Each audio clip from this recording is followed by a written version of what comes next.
because he's a good God. Ni Imana y'urukundo. He's a God of love. Ni Imana itwitayeho cyane. He's a God who cares for us very Niyo much. soko y'ubuzima. He is the source of life. Bibiliya ivuga ngo The Bible says ngo mwishime uyu munsi Imana yabaremeye. that be happy and rejoice in the day that the Lord has made for you. Uyu ni umunsi wawe nanjye Imana ituremeye. So this is my day and your day. Kandi ni umunsi tugomba kwishimiramo. And it's a day that we should Impamvu yo rejoice. kwishima ni iyihe rero? Why should we rejoice? Nuko Imana yacu ari Imana iri hejuru y'ibintu byose. Because our God is above everything. Ni Imana ifite ubugingo bwacu mu biganza He byayo. is a God who has our lives in his hands. Turi ahangaha kubw'umugambi wayo. We are here because of his plans and purposes. Rero tugomba kwishimira ubuzima Imana iduhaye. So we must rejoice and be glad for the life Imana God has yacu given us. ni umukozi w'umuhanga. Because our God is a good God. Hallelujah. Amen. Rero ndabashuje mu izina rya Yesu. I greet you in the name of Jesus. Ni Pastor Rudasimba nanone wongeye kuza kubabwira ijambo ry'Imana. This is Pastor Justin speaking to you the word of God. Turi muri Church Preparation TV. We are standing in the studios of Church Preparation TV. Dushimira Imana ubuduhaye bwo guhagarara muri studio. And we thank God for his grace that we are able to stand in the studio. This is our time. Ndashimira Imana rero kubw'umusemuzi Imana yampaye Apostle. I thank God for my interpreter, Apostle. Apostle Margaret, God bless you so much. Umukozi w'Imana nubaha. He is a servant of God that I respect. No, Imana iramuhamagaye iramutoranya. God has called her and has chosen her. Iramusiga. And has anointed her. Iyi ni intumwa y'Imana rero. So he is the apostle of God. Nshimira rero Imana impaye intumwa yayo kugira ngo tubashe gukorana umurimo wayo. I thank God who gave me the apostle to be able to serve him together. Kandi nshimira Imana kuko abari muri studio badufasha kwikoranabuhanga hari. And I thank God for the technicians there. God bless you. Imana igumushya Brave. God bless you, Brave. Turanezerewe cyane kuba turi kumwe nanone. We are happy to be with you. Rero dushimira Imana abantu Imana iduhaye mu Rwanda. We thank God for the people that God has given us in Rwanda. Mu mpande zitandukanye z'isi. And from all around the world. Kuko ni ijambo tuvuga. Because this word we speak, rigera impande zitandukanye z'isi. it goes all over the world. Kuko ibihe Imana yari ibizi. God knew these times. Ko umuntu ashobora kuba ari hamwe kandi akavugana n'abari ku isi. That one might be here and then speak to many people in the whole world. Imana turayishimiye rero ko ariko ikora. We thank God that is his doing. Rero tudatinze. So without wasting time, tugiye kumva ijambo ry'Imana. we want to listen to the word of God. Ni kenshi njya mvuga ngo many times I say ijambo ry'Imana ni umutsima utunga ubugingo. That the word of God is the bread of life. Ahatari ijambo ry'Imana hari ukurimbuka. Where you don't have the word of God, you have destruction. Ahatari ijambo ry'Imana hari ukuyoba. Where you don't have the word of God, you can get astray. Ariko ahari ijambo ry'Imana, but where the word of God is, haba hari ubuzima.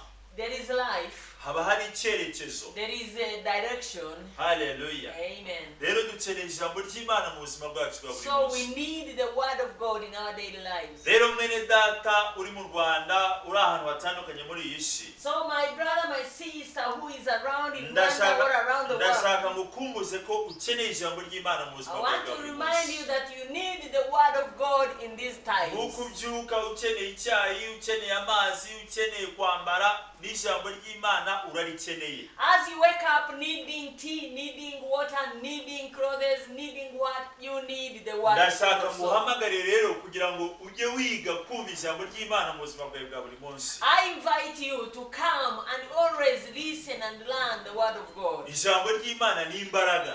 Word of God is power. Ahari imbaraga rero haba hari n'ubutsinzi. Where there is power, there is victory. Ahatari ijambo ry'Imana hari ukwiheba. Where there is no word of God,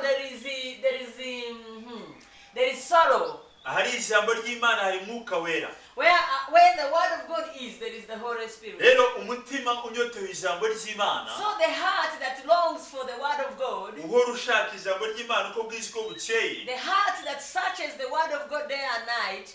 Uwo Mwuka Wera aramwishimira. God is happy for that. Mwuka Wera araza akakwigisha. The Holy Spirit comes and teaches you. Yes, Imana ibaho umugisha rero. God bless you. Niyo mpamvu mvuze ngo That's why he said that I bring you the word of God. God bless you so much.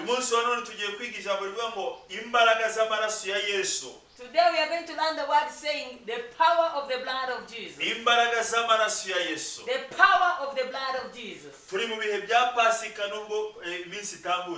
are still in the days of remembering the Passover. So this word has been on my heart for a time now. The power in the blood of Jesus Christ. It has delivered us from forever destruction. Amaraso ya Yesu. The blood of Jesus. Harimo ubugingo. There is life. Kandi ubugingo. And life. Buhorerwa ubundi. It pays for another life. Rero Kristo yaje ari incungu, yaje gucungura. Yaje kugira ngo ducungure twebwe abantu b'Imana. So Christ Jesus came as a ransom for our sins. So tugiye kureba hariya mu Efeso 2. So we are going to look in Ephesians chapter 2. Murongo wa 12 dusome kugeza wa 13 hariya. We shall begin from verses 12 up to verses 13. Haravuga ngo says, mwibuke icyo gihe mwari mudafite Kristo mutandukanyijwe n'Abayisiraheli. Muri abashyitsi ku masezerano y'ibyasezeranijwe. Ariko nta byiringiro mufite by'ibizaba. Ahubwo mwari mwisi mudafite Imana rurema. Ariko none kuko muri Kristo Yesu mwebwe abari kure kera mwigijwe hafi n'amaraso ya Yesu ya Kristo. Amen. Let us read Ephesians chapter 2 verses 12 and 13. That at that time ye were without Christ, being aliens from the commonwealth of Israel, and strangers from the covenants of the promise, having no hope, and without God in the world. But now, in Christ Jesus, you who sometimes were far off are made near by the blood of Jesus Christ. Hallelujah. Amen. These are words of Apostle Paul that he was writing to Ephesians. And he was reminding them that they used to be strangers to the promises of God. They were not circumcised. And he told them that you were far from the promises of what will happen. You were in this world without God. But now, because in Christ Jesus, those who were very far, you were brought near by the blood of Jesus. Hallelujah. Amen. Apostle Paul is reminding the people of Ephesus that they used to be far from the promises of God. They were not circumcised. We are talking about the power in the blood of God. For God so loved the world, so that he gave his only begotten Son, and those who believe in him will never perish but have everlasting life. So when Jesus Christ came, he was given for all creation. Hallelujah. Amen. So when we go back to the old covenant,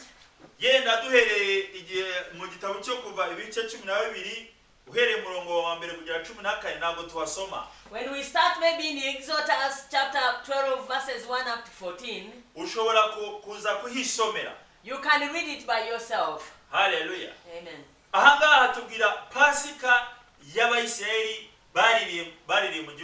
It tells us about the Passover of the children of Israel when they were in Egypt. We are still remembering the Passover. Because the Passover reminds us of how we were redeemed. waje akiereka abantu ndetse ageraho igihe barabamba ku musaraba araparazuka. The Passover reminds us of Jesus Christ, how he came in this world until when he died for us, and then he was resurrected. Turavuga ku mbaraga z'amaraso ya Yesu. So we are talking about the power in the blood of Jesus Ariko Christ. iyi Pasika abayisiraheli baririye mu Egiputa. But before this Passover which they ate in Egypt, iyo turiho dusoma ibyanditswe byera hariya, when we read Holy Scriptures there, bitubwira uburyo Imana yemeye ko abayisiraheli baza mu gihugu cya Egiputa. They tell us how God has allowed children of Israel to come to Egypt. Ndetse bagenda bamarayo imyaka myinshi And hariya. they went and spent many years there in Egypt.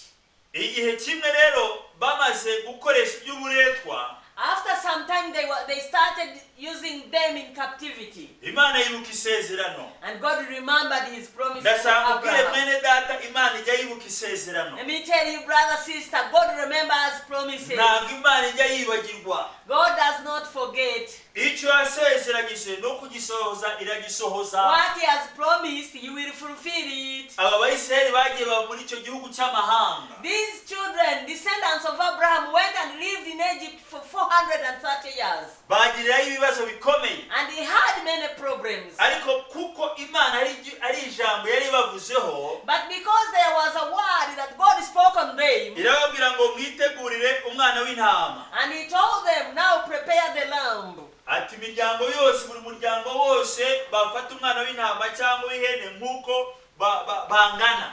All families, you should prepare a lamb according to your families. Kuko icyo cyari igihe Imana ije guhana abayisiraheli, ije guhana abanyagiputa hariya. That was the time when God had come to destroy the Egyptians. Hallelujah. Amen. Aravuga ati rero kugira ngo mwebwe mubashe kurokoka, mufate umwana w'intama, hanyuma mufate amaraso musige ku nkomanizo z'imiryango yanyu. And then he told them, for you to be saved, just get a lamb and then kill it and get the blood and put it on the doorposts. Nakubwiye ngo ubugingo bucungurwa n'ubundi. I told you that life is paid for by another life. Kuko ubugingo bwakoze icyaha ubundi bugomba gupfa.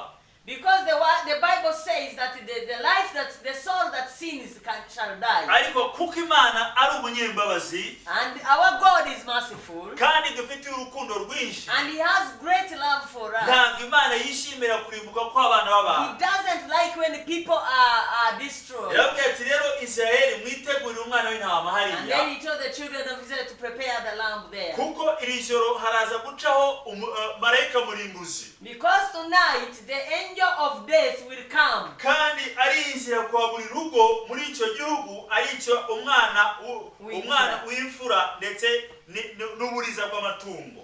And he will enter every home in Egypt and he will kill the firstborns, both animal and human beings. Rero ayo maraso kiraba ari ikimenyetso. And that blood you will put on your doorposts will be a sign. Ndashaka kubwira mu maraso harimo ubugingo. In life, in blood there is life. Kuko Imana yabwiye abayisiraheli ati nimurya inyama ntimukazijyane n'amaraso. And he told them, if you eat meat, don't eat it with blood. Kuko mu maraso harimo ubugingo. Because in life there is blood. Ndiho nibuka n'iri jambo, ndibuka Abeli na Kayini bajya guturira Imana. I remember this word. I'm remembering Abel and Cain when they were offering to God. Ngo Abeli yari umworozi w'amatungo. Abel took care of cattle. Kayini yari umuhinzi w'imyaka. And Cain was just a farmer. He could dig and plant crops. Bose bajya guturira Imana. So they took offerings to God. Bageze imbere y'Imana. And when they reached before God, kuko ituro ry'umuntu niryo risobanura uritanze uwo ari we. You know, your offering can define you. Abeli ituro rye rirashimwa. And Abel's offering was accepted. Kuko yatanze inyamaswa cyangwa umwana w'intama hari. Because he gave a lamb, something that had blood. Kuko muri icyo gitambo cya Abeli cyarimo ubugingo bucungura ubugingo bwe. Because in the offering of Abel, there is life which could save another life. Kuko hari ikigomba gupfa kugira ngo undi akire. There is something has to die so that another one can be Kandi saved. ikigomba gupfa ni ubugingo. And what has to die is the soul, all the life. Abeli arahishurirwa ngo. So Abel had a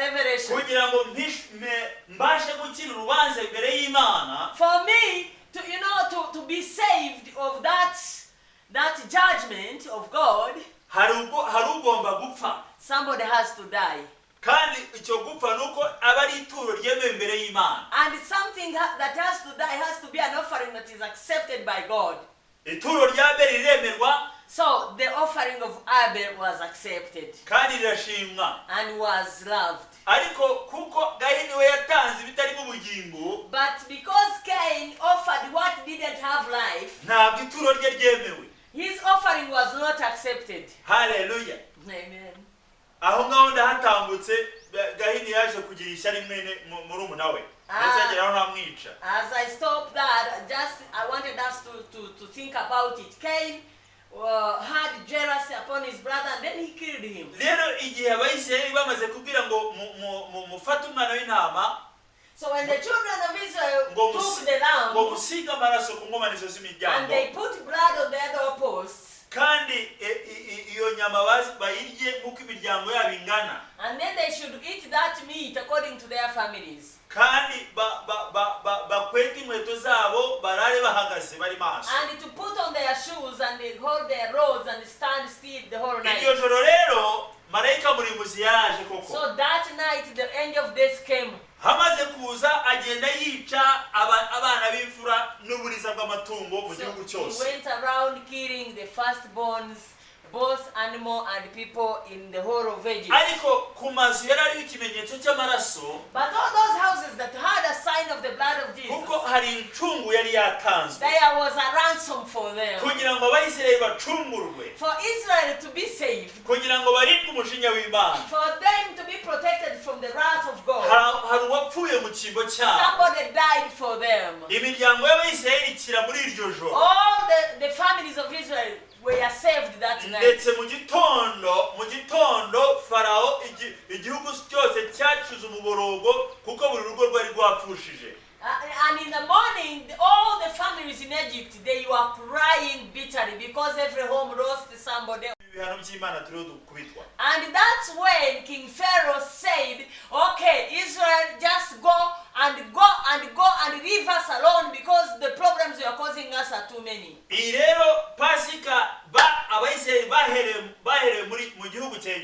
So this Passover that God gave them when they were in Egypt, it was compared to isi y'ibyaha n'uburyo bacira urubanza n'Imana. It was a sign that showed how the world was judged by God. Icya kabiri byashushanyaga uburyo abantu b'Imana bacungurwa kubw'amaraso yamenetse. It showed us how the people of God will be saved by the blood of Jesus. Abayisiraheli rero iryo joro barakira. So the children of Israel that night, they got saved. Kandi iyi Pasika yashushanyaga kuza k'umwana w'Imana. And this Passover showed us the coming of Jesus Christ. Kandi ibitambo by'amatungo byakomejwe biratanga byose byashushanyaga Yesu zaza. And all those offerings that they gave of animals and of what, they were showing us Jesus Christ will come and die. Rero Kristo yaje ahagarara mu cyimbo cy'ibitambo by'amatungo bikuraho byose kuko ariwe gitambo kizima cy'iteka ryose. So Jesus Christ came and stood in place of all sacrifices, and he became a sacrifice for every sin. Ndashaka mbabwire ngo Kristo yaraducunguye. So Christ Jesus redeemed us. Ndashaka mbabwire ngo Kristo yamaze kudupfira ku musaraba kw'ibyaha byacu. Christ died for us on the cross for our sins. Ndashaka mbabwire ngo uhereye amaraso ya Kristo ameneka aha ku isi, since when the blood was shed on this world, hari imbabazi z'Imana zitwikira isi yose. there is the mercies of God that's surrounding the whole world. Nubwo abantu bamwe kubera Satani yibye abantu ubwenge, even if the devil stole some people's hearts, baragenda bagasinda amahoro cyangwa n'imbabazi Imana yatanze. they go and get drunk of that mercies or that peace that Jesus gave them. Kuko urebye isi ya none ukuntu imeze, when you look at the world today, ntago bitandukanye na cya gihe Noah Imana iteza isi umwuzure. it's not different from that time of Noah when God allowed the flood to come on the world, on the people. Ndetse n'igihe cya Sodoma na Gomora, igihe abantu bari bakoze ibyaha byinshi by'ubusambanyi n'ubutinganyi, And even in the times of Sodom and Gomorrah, when people had sinned and had done different acts of immorality and homosexuality, ndetse Imana ikemera gutwika Sodoma na Gomora, and God allowed fire to come and burn Sodom and Gomorrah. ndashaka mbabwire ngo Imana yarakaye igihe cya Nowa. So the God who got so angry in the days of Noah, n'igihe cya Sodoma na Gomora, and even in the days of Sodom and Gomorrah, iracyahari. He is still that God. Umujinya wayo rero So his wrath, waturijwe n'amaraso ya Yesu.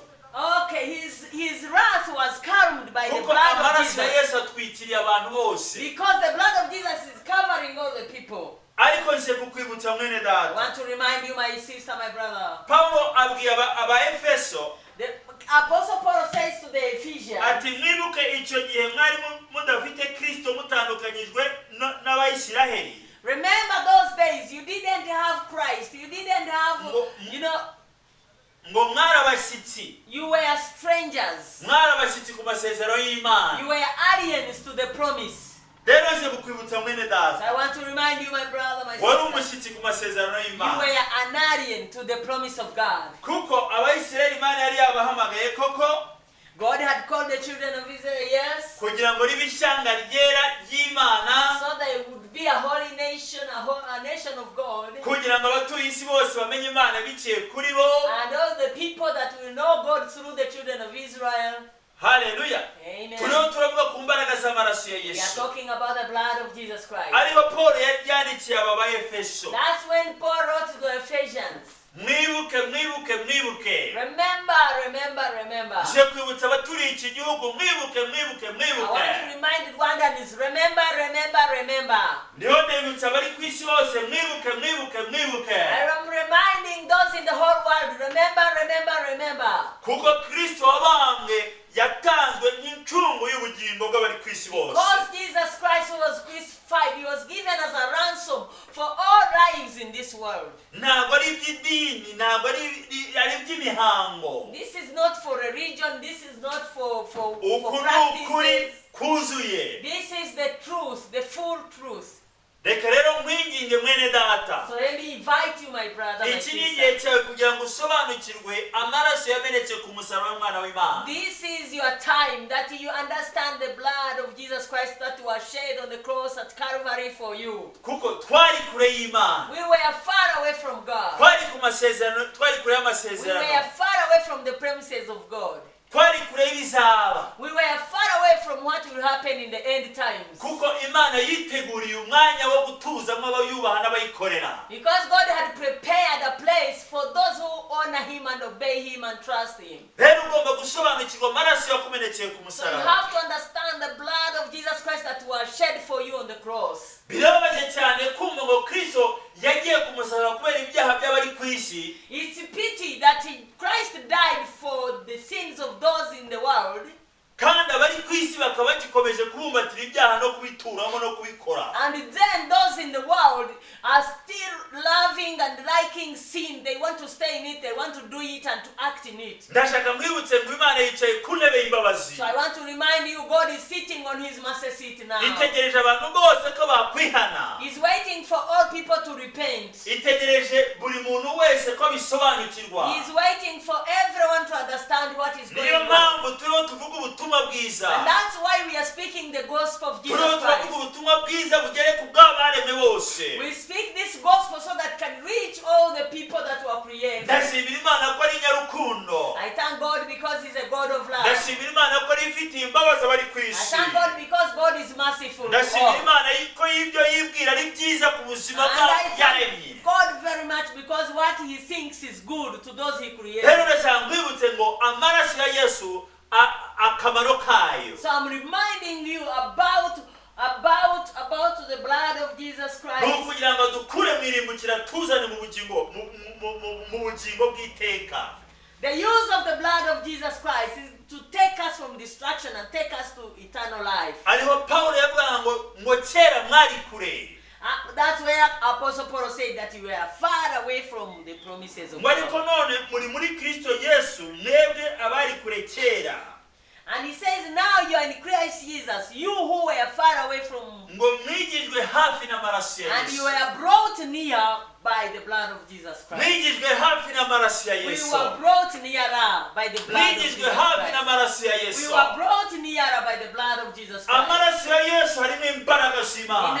In the blood of Jesus Christ there is the power of God. Amaraso ya Yesu harimo imbabazi z'Imana. In the blood of Jesus Christ there is mercies of God. Amaraso ya Yesu harimo agakiza k'iteka. In the blood of Jesus Christ there is salvation forever. Niyo mpamvu nkubwira mwene data. That's why I'm inviting you, my Iki ntabwo brother. ari igihe cyo gukomeza gutura mu byaha. This is not time to keep living in sin. Ntabwo ari igihe cyo gukomeza kwima amatwi ijambo ry'Imana ndetse n'ubutumwa bwiza. This is not time to be far away from the word of God and not hearing it and not wanting to hear it. Ni igihe cyo kugira ngo wizere, kugira ngo wigezwe hafi y'amasezerano This is y'Imana. the time for you to believe and be brought nearer by to the promises of Ni God. igihe cyo kugira ngo ushyirweho yemeye ko ubutumwa bwiza bubwirizwa ku isi hose, ikimenyetso cy'amaraso cyo gucungurwa kikaza ku bizeye. This is the time that God has allowed the gospel to go to all the world so that the sign of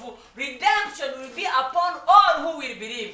Kuko Yesu Kristo n'umwana w'intama wa Pasika, umwana w'intama wa Pasika. Yesu niwe Pasika yacu. Because Jesus Christ, the Son of God, He is the Lamb and He is our Passover.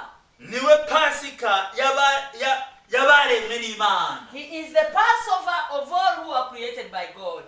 Nicyo kimenyetso Imana yemeye ko kijya ku bantu baremwe nayo. This is a sign that God allowed it to be on those He created. Kuko izi mbabazi Imana yatanze muri Kristo zifite igihe cyategekewe. And this mercy that God gave through Christ Jesus is there for a time. Nuko rero igitondo kimwe umurimbuzi aramanuka ajya muri Egiputa. As one morning the angel of death came and killed the firstborns in Egypt. Niko bizamera kuri ya saha y'Imana yateguye. That's how it will happen at that time when God, which God has prepared. Yuko Imana izaza igacungura cyangwa ikabohora abantu bayo kubw'amaraso ya Yesu. That God will come and deliver or redeem those people that have believed in Jesus Christ and have the sign of the blood of Jesus. Kuko amaraso ya Yesu ni ikimenyetso. Because this blood of Jesus is a sign. Nkuko Abayisiraheli bashyize ku nkomanizo z'imiryango yabo. As the children of Israel put it on their doorposts, niko n'abizera bashyirwaho ikimenyetso. that's how the believers are put, get that sign of blood of Jesus on their heart. Ariho mugira inama muri aka kanya mwene That's data. why I'm advising you now, my Nje brother. kukugira inama mwene data. I've come to advise you Yuko Kristo yamenye amaraso ku musaraba kubera ibyaha byawe nanjye. that Christ Jesus shed His blood for you and me, for our sins. Iki ni igihe cyawe nanjye kugira ngo twizere kandi twitegure. It is our time now to believe and to be ready for Christ is coming. Imana irababaye cyane. God is very sad. Ntabwo iriho yishimira ibiriho biba muri iyi si. He's not happy for what is going on in this world. Kuko ibiriho biba muri iyi si ntaho bitandukanye n'igihe cya Sodoma na Gomora. Because what is going on in this world is not far different from what was happening in Ibiriho Sodom biba and ntabwo Gomorrah. bitandukanye n'igihe cya Nowa ubwo Imana yateje isi umwuzure. It's not far different from what was happening in the days of Noah when the flood came and killed all. Ntiwibeshye rero ngo urahangaha utakaze igihe cyawe. So don't be deceived and think that you still have much time. Kuko isi yuzuye urugomo, yuzuye ibizira. This world is full of abominations. Isi yuzuye ibyangwa n'Uwiteka mu maso hayo. The world is full of what is abominable in His eyes. Birabaje cyane kubona n'izi saha ab'Imana yahaye ubushobozi aribo nanone bagenda bakabikoresha byo kurimbura abantu. It is so sad, so sorrowful, because those that God gave authority and gave them power and gave them money, they are the ones who are using that to destroy the whole world. Ndiho ndeba ibibera mu Burusiya no muri Ukraine hari. When I watch these things that happen in Ukraine and Russia, nkabona ibibunda bya rutura byateguriwe kugira ngo birimbure abantu. and I see those weapons, big weapons that were prepared to destroy people. turi mu gihe gisa nkaho buri muntu akora ibyo ashatse. So we are in a time that everyone does whatever he or she likes.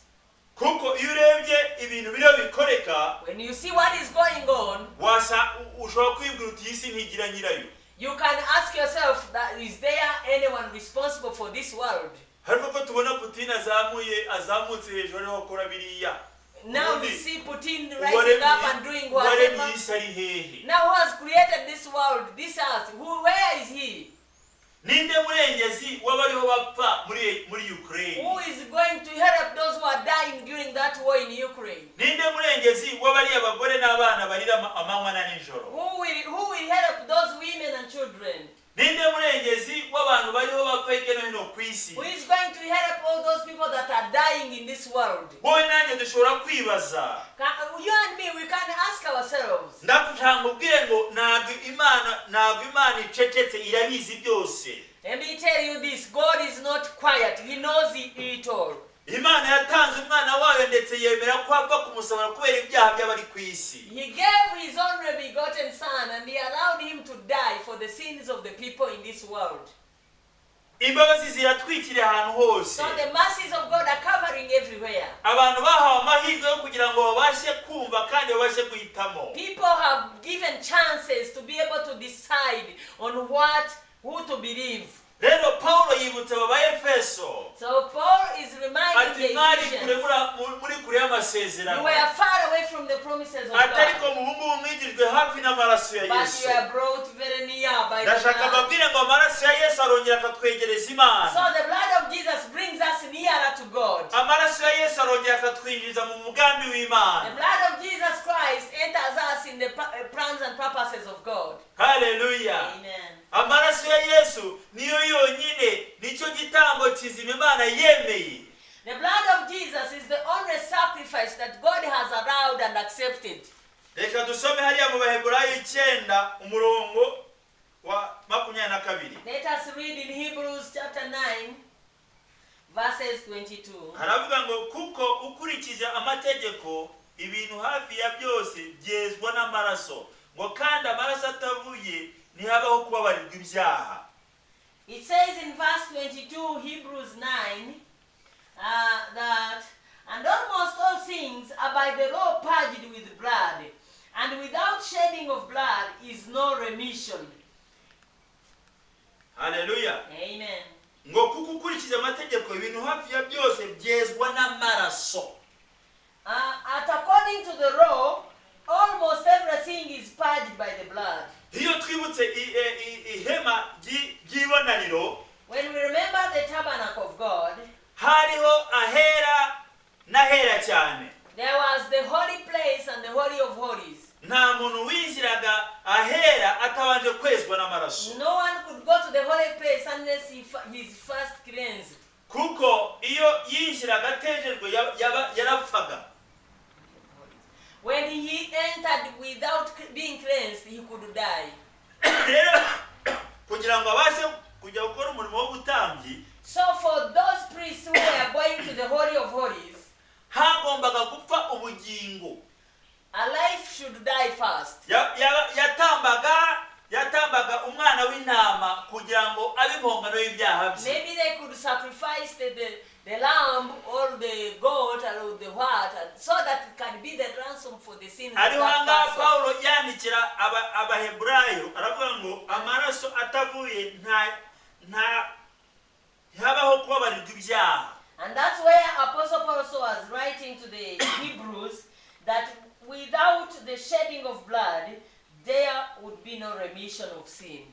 Urumva harahera, it was the holy place nahera cyane, and the holy of holies. Kandi ahahera, and this holy place, hizirwaga n'abatambyi. It could be entered by the priests. Ahera cyane, and the holy of holies, hizirwaga n'umutambyi rimwe mu mwaka. It could be entered by one priest once a year. Rero Yesu amaze gupfa ku musaraba hariya. And when Jesus Christ died on the cross, into two. Kuko cya gisika cyatandukanyaga n'abantu n'Imana cyakuweho n'amaraso ya Yesu. Because that wall that was separating people of God, it was removed by the blood of Jesus Christ. rero amaraso ya Yesu yaje gukuraho ikintu cyose cyabasha gutandukanya So n'Imana. the blood of Jesus came to remove anything that can separate you from God. rero umubiri we And his body, wabaye irembo ryo kugira ngo twinjire tubone Imana yacu. it was a gate for us to enter and see our niyo God. mpamvu Yesu yavuze muri ngenzire y'ukuri n'ubugingo ntawe wajya kwa Data That's atanyanye. why he said that I am the way, the truth, and the life. No one can go to the Father but by me. mwene data ndaguhamagara ngwino kwa Yesu. I'm calling you, my brother, my sister, come to Jesus. Banyarwanda banyarwandakazi ndabahamagara muze kwa Yesu. All Rwandans, ladies and gentlemen, come to Jesus Christ. abatuye isi yose muze kwa Yesu. All those in the whole world, come to Jesus. kuko niwe rembo ritwinjiza kubona Data wa Because twese. he is the gate for the sheep, so that kuko we can see our Father. umubiri we His body, nibyo rembo, it was the gate. kandi amaraso ye And his blood, niyo ncungu yacu. it was the ransom for our sin. niyo ndavuga ku mbaraga z'amaraso ya I'm Yesu. talking about the power of the blood of rero Jesus. amaraso ya Yesu yasimbuye ibyo bitambo byose byatangwaga. So the blood of Jesus came in place for all those sacrifices. kuko iyo umutambyi yinjiraga mu gutamba yabinjiraga amaraso kugira ngo ibintu bibashe kwezwa. And this priest could come with sacrifices and then could sprinkle blood so that the sins of this person will be cleansed. ndiyo nibaza nabazaga se uyu munsi wa none Imana yemera mu bitambo bikomeze kubaho by'amatungo kugira ngo tubone Imana byari kugenda gute? If God, I was asking myself, if God had allowed us to continue sacrificing, ese buri rugo rw'umuntu utuye mu Rwanda n'abatuye ku isi hose bakababwira ngo mushake ibitambo by'amapfizi y'intama n'ibindi, ese byaboneka? and every home, every family look for the lamb to sacrifice, could we get it? no kurya ari ikibazo. Even eating sometimes is a ngira problem. ngo hari abarya akanya mu munsi wa Christmas. I think some people eat meat on Christmas only. abihandagaje bakakabana rimwe mu cyumweru. And those who can try, they eat it once a week. kandi ibyaha buri munota umuntu aracumura. And for sin, we do it every minute, every second. Hallelujah. Amen. Yesu ashimwe cyane. Amen. Hallelujah. Hallelujah.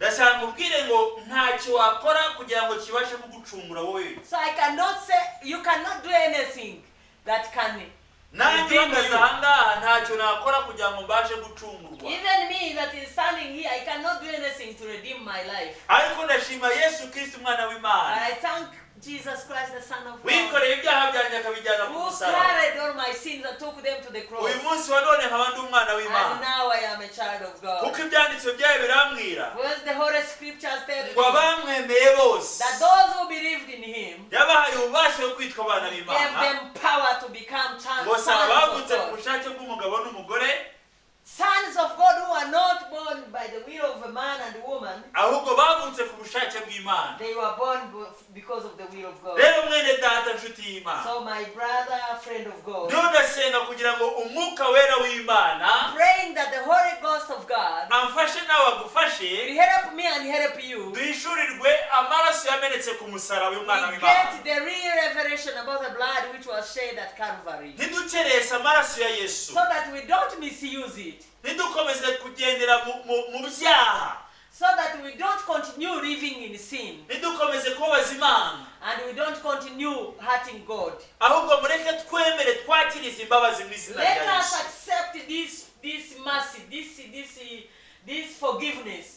ndiho ndavuga mwene data reka mwuka wera gusanga guhishurire. As I'm speaking, my brother, my sister who is watching, let Reka the mwuka Holy wera. Spirit reveal to you. reka mwuka wera guhishurire amaraso yamenetse ku musaraba. Let the Holy Spirit reveal to you the power of the blood of Jesus Christ. kuko amaraso ya Yesu, Because that blood of Jesus, icya mbere first, amaraso ya Yesu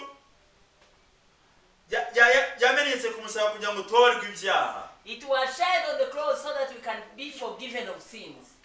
icya kabiri yamenye ku musaraba kugira ngo ducungurwe. Second, He shed the blood for us to be redeemed. kuko nakubwiye ngo mu maraso niho harimo ubugingo. Because I told you in blood there is life. ariko Yesu uratangaje Oh Jesus, you are wonderful. gusimbura ibitambo byose. And you know, he became a sacrifice in place of all uwo muri sacrifices. Amerika akababarirwa, That one in America would be forgiven. uwo mu Burayi na Aziya na Australia akababarirwa, Even those in Asia, Europe, and Australia, they were forgiven. uwo muri Afrika akababarirwa, Even in Africa, we were forgiven. nanjye nkababarirwa. And me, I was forgiven. Mana nguhaye icyubahiro, Lord, I glorify you. Mana nguhaye icyubahiro. Father God, I glorify you. Icya gatatu, Third, mu maraso ya Yesu harimo isezerano in the ry'Imana, blood of Jesus Christ, there is the promise of God. kuko abantu bamaze gucumura ku Mana, Because after people sinned to God, ibyaha byabigije kure y'Imana, sin took them far away from God. Imana yongera gukorana isezerano nabo. And God brought them back through his promise. Nta rindi sezerano rihari hirya And y'amaraso ya there Yesu. is no other promise other than the Nta blood of handi Jesus. abantu bazacungurirwa uretse ku maraso ya Yesu. Nowhere else people will be redeemed. Only through the blood Ibyo of Jesus. umwana w'umuntu yakora ntabwo byabasha kumucungura, gucungurwa kwe kuri mu maraso ya Yesu. Even if you do good works, they cannot redeem you. Only through the blood of Jesus Christ is redemption. Icya kane, amaraso ya Yesu akamaro kayo harimo imbabazi z'Imana. The fourth, there is the mercies of God in the blood. Mu maraso ya Yesu niho tubabarirwa. In the blood of Jesus, that's where we are forgiven. Niho harimo imbabazi z'Abanyarwanda. That's where there is the mercies of Ugandans. Niho harimo imbabazi z'abatuye Uganda. The mercy of the Ugandans. Niho harimo imbabazi z'Abanyekongo, Abarundi n'Abatanzania n'isi yose. The mercy of many nations, Burundi, Congo, and all of the world. Ikindi cya gatanu, mu maraso ya Yesu niho Imana iturebera. The fifth is in the blood of Jesus Christ is where God sees us. Twabonye yuko Abeli agiye gutanga igitambo cye cyarashimwe imbere y'Imana. We saw Abel when he gave his offering, it was accepted and Kuko mu appreciated. maraso niho haba hejejwe. Because in the blood is where God sees his Kandi holiness. mu maraso niho harimo ubugingo. And in the blood there is life. Rero mu maraso ya Yesu So in the blood of Jesus, niho Imana irebera abari ku isi bayizera Imana bagarukiye Imana. that's where God sees all the people in this world. Nta maraso ya Yesu nta hantu Imana yakurebera. Without the blood of Jesus Christ, nowhere God can see Niyo mpamvu you. niyo nguhamagara ngwino winjire mu That's maraso why ya I'm Yesu. calling you to come and enter the blood of Jesus. Ngwino winjire kugira ngo ubabarirwe ibyaha Come byawe. and enter and be forgiven. Icya gatandatu, gupfa no kuzuka kwa Yesu niho ubukristo butangirira. In the blood, when Jesus died and resurrected, that is where Christianity began. Icya karindwi, mu maraso ya Yesu yadukuyeho ibyadutandukanyaga n'Imana. And the seventh, the blood of Jesus Christ took away what separated us Ibi from rero God. mwene data ndio nkwandikira ibintu bigaragaza akamaro k'amaraso ya Yesu. I was writing to you here and reading to you what is the use and the blessings that we get from the blood of Jesus. Ibyo ubimenye mwene data. And I can redeem another one. Nta muntu wundi wajya ku musaraba ngo acungure Abanyarwanda cyangwa acungure abari ku No isi. person can go on the cross and redeem Uganda and all those in the world. Yesu Kristo iyo dusomye mu Baheburayo 9 umurongo wa 23 28 hariya. When we read in Hebrews chapter 9 verses 23 up to 28, Igitambo cya Yesu Kristo cyabayeho rimwe gusa. this sacrifice of Jesus Christ happened once. Imana yatanze umwana wayo rimwe gusa. He gave his only son once. Kuko Yesu Kristo ni igitambo gihagije cyo gucungura abari ku isi bose. Because Jesus Christ is the enough sacrifice Kandi to redeem the whole world. kandi nicyo gitambo cyemewe imbere And y'Imana. this is the only sacrifice that is accepted before God. Rero mwene data nshuti So y'Imana, my brother, friend of God. iki ni igihe cyawe nanjye kugira ngo tugarukire Imana twezwe n'amaraso ya This Yesu. is the time for you and me for us to come back to God and be redeemed by the blood. Kuko Yesu Kristo niwe ubasha kweza abari ku isi Because bose. the blood of Jesus Christ is the one which can cleanse all those in the world. Hariho abantu bamwe barebera mu Mana mu bwenge. Some people look to God or search for God through wisdom. Ariko Imana ntabwo tuyishakira muri ubu bwenge. But God, we don't seek him through this wisdom and knowledge. Imana tuyishakira mu kwizera kandi biturutse mu ijambo ryayo. We search for God through faith and through his word. Rero iki ni igihe cyawe mwene data. So this is your time. Amaraso ya Yesu arahari kugira ngo akweze The blood of gutunganye. Jesus Christ is there for you to cleanse you. Amaraso ya Yesu agukureho karande zose. The blood of Jesus Christ is there to take away all the familiar spirits. Mu maraso ya Yesu niho Satani tumutsindira. And we overcome the devil through the blood of Jesus Christ. Iyo turi mu maraso ya Yesu Satani ntacyo When we yakora. are in the blood of Jesus Christ, the devil cannot do anything on Iyo us. usomye ibyanditswe byera mu gitabo cy'ibyahishuwe 12 uhereye hari umurongo wa karindwi umanuka hepfo hariya. When you look in Revelation chapter 12 there, haravuga ngo wazira n'abari kuri mwe ngo mwishime. 12 verses 12, that you heavens and all that are there, be happy and rejoice. Atariko wasiwe ugushirisha nuko Satani akumanukiye afite umujinya mwinshi. But woe unto you, O earth and world, because the devil has come down. Ariko iyo usomye gato hari harakubwira ngo bamutsindishije amaraso ya Yesu n'ijambo ryo And when you guhamya. continue reading, it says that they overcame him by the blood of the Lamb. Rero amaraso ya Yesu no mu ijuru niyo yatsinze Satani. So the blood of Jesus is the one which overcame even Satan. That time. Niyo yamutsinze mu ijuru. The blood overcame the devil in heaven. Rero amaraso ya Yesu harimo imbaraga zose zakubita ibihome byose So hasi. in the blood there is power that can pull down strongholds. Ibihome byose byubatse bikubitwa hasi kubw'amaraso ya Yesu. Whichever stronghold that has been built, it can be brought down by the blood of Mu Jesus. maraso ya Yesu dutsinda abarozi. In the blood of Jesus we overcome Mu maraso ya Yesu witchcraft. dutsinda imyuka yose In n'imikorere the yayo. blood of Jesus Christ we overcome all the witches and all evil spiritual forces of Mu the maraso ya devil. Yesu harimo ubwiza bw'Imana no In the gukiranuka blood kw'Imana. of Jesus Christ there is goodness of God and righteousness of God. Rero ndasenga muri aka So kanya. I am praying for you now. Amaraso ya Yesu reka kweze mwene data May the umukurikirana blood of Jesus ijambo. Christ cleanse you as you hear this word. Reka amaraso ya Yesu aza akureho urubanza ruri ku buzima May the bwawe. blood of Jesus Christ take away judgment on your life. Reka biciye mu maraso ya Yesu agakiza k'Uwiteka akakugenderere mu izina rya Through the Yesu. blood of Jesus Christ, let salvation come to you. Reka biciye mu maraso ya Yesu imbabazi z'Imana zigusange muri urwo Through rugo the rwawe. blood of Jesus Christ, let the mercies of God come upon you.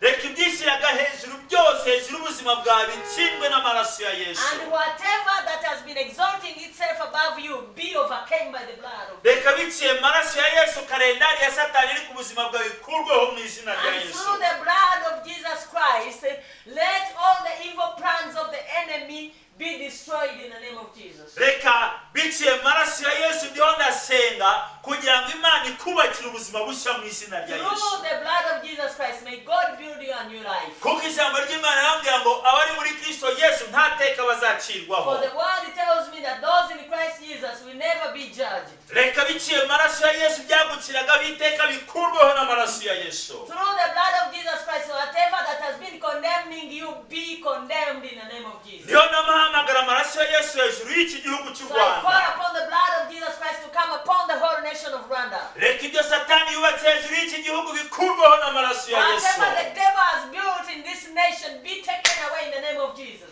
Reka igitwikirizo cyose cy'abadayimoni n'imikorere yose bikurweho n'amaraso ya Yesu. All the covering of demons and all his workings be taken away by the power of the blood of Jesus. Niho ndahamagara ubwiza bw'Imana n'icyubahiro cy'Imana biciye mu maraso ya Yesu. I call upon the goodness of God and the super life of God through the blood of Jesus Christ. Reka yo waguwe biciye mu maraso ya Yesu ndagukuriye ngiye waruzirikiwe mu izina rya And Yesu. you who is bound somewhere, I bring you back and I untie those ropes by the blood of Jesus Christ. Niho ndahamagara imbabazi z'Imana zize kubw'amaraso ya Yesu ku buzima I bwawe. call upon the mercies of God to come on you.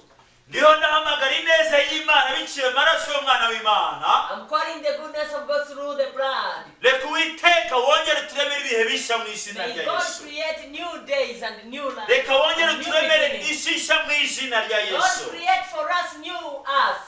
Reka wongere uremere ubwoko bwawe ibihe bishya kubw'amaraso ya Yesu yamenetse ku musaraba. Create new times for your children because of the blood in the name of Jesus. Niho ndahamagara ineza y'Imana biciye mu maraso ya I Yesu. call upon the goodness of God. Reka wowe ukurikirira ijambo Imana ikuremere bishya mu izina And rya you Yesu. who is listening to this word, God create new things for you. Reka ibyakubuzaga ubuzima biciye mu maraso ya Yesu bicirweho iteka mu izina rya Yesu. Whatever that refused you peace, be judged through the blood in Jesus' name. Reka uhereye nona uriho wumvira ijambo Imana iguhindura amateka mu izina rya Yesu. And right now as you listen to this word, may God change your history.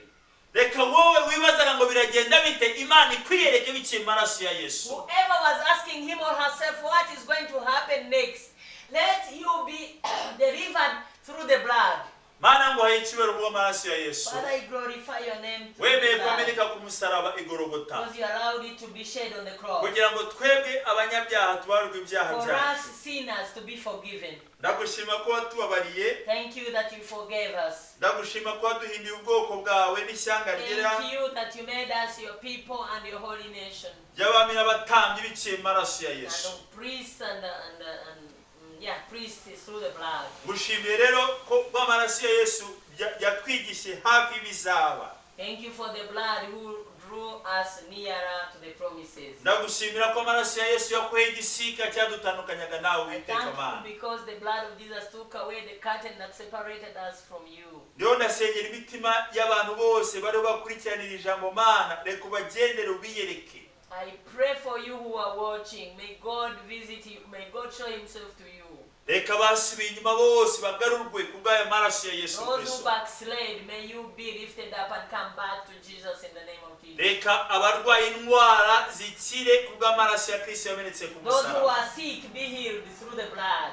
Ndahamagara agakize gakomeye biciye mu maraso ya I Kristo call Yesu. upon salvation, great salvation through the blood of Jesus. Reka Uwiteka Imana nyiringabo ukora ibikomeye muri iki gihugu ndetse no ku isi May hose. God do mighty wonders and miracles in this nation and all the world.